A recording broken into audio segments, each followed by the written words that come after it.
ನಮಸ್ಕಾರ. ನೀವು ನೋಡ್ತಾ ಇದ್ದೀರಾ ಸಮತಾ ಪಬ್ಲಿಕ್ ನ್ಯೂಸ್ 24x7ಗೆ ಸ್ವಾಗತ. ಅಧಿಕಾರಿಗಳು ದಿಢೀರ್ ಭೇಟಿ.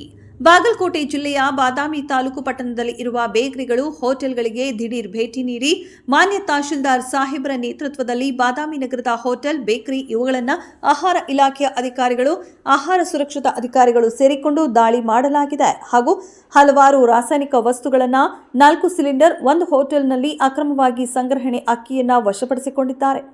ಗೀತಾದರ್ಶಿನಿ ಹೋಟೆಲ್ ಮಾಲೀಕರಾದ ಪ್ರಕಾಶ್ ಶೆಟ್ಟಿ ಇವರು ಸರ್ಕಾರದಿಂದ ವಿವಿಧ ಯೋಜನೆ ಅಡಿಯಲ್ಲಿ ಉಚಿತವಾಗಿ ಫಲಾನುಭವಿಗಳಿಗೆ ಹಂಚುವ ಅಕ್ಕಿಯನ್ನ ತಮ್ಮ ಲಾಭಕ್ಕಾಗಿ ಸಾರ್ವಜನಿಕರಿಂದ ಕಡಿಮೆ ಬೆಲೆಗೆ ತೆಗೆದುಕೊಂಡು ಹೋಟೆಲ್ಗೆ ಉಪಯೋಗಿಸಿ ಹೆಚ್ಚಿನ ಲಾಭ ಪಡೆಯುವ ಉದ್ದೇಶದಿಂದ ಅಕ್ರಮವಾಗಿ 2,800 ರೂಪಾಯಿ ಕಿಮ್ಮತ್ತಿನ 25 ಕೆಜಿ ಅಕ್ಕಿ ತುಂಬಿದ 4 ಪ್ಲಾಸ್ಟಿಕ್ ಚೀಲಗಳು ಹೋಟೆಲ್ನಲ್ಲಿ ಸಂಗ್ರಹಿಸಿದ್ದು ಸಿಕ್ಕಿದೆ. ಸದರಿಯವರ ಮೇಲೆ ಕಲಂ 3 ಮತ್ತು 7 ಅಗತ್ಯ ವಸ್ತುಗಳ ಕಾಯ್ದೆ 1955ರ ಅಡಿಯಲ್ಲಿ ಕ್ರಮ ಕೈಗೊಳ್ಳಲು ಸರ್ಕಾರಿ ತರ್ಪೆ ಫಿರ್ಯಾದಿ ಇರುತ್ತೆ.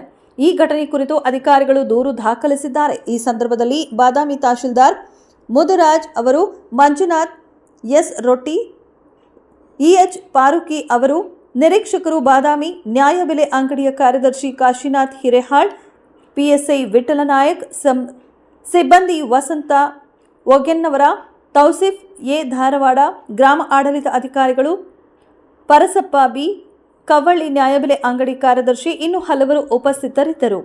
ಸಂಪಾದಕರು ಮೋಹನ ಕಾಂಬ್ಳೆ. ಮುಂದಿನ ಸುದ್ದಿಯೊಂದಿಗೆ ಮತ್ತೆ ಭೇಟಿಯಾಗೋಣ. ಅಲ್ಲಿಯವರೆಗೆ ನೋಡ್ತಾ ಇರಿ ಇದು ಸಮತಾ ಪಬ್ಲಿಕ್ ನ್ಯೂಸ್ 24x7. ನಮಸ್ಕಾರ.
ಸ್ವಚ್ಛನೇ ಇರ್ತಾರೆ.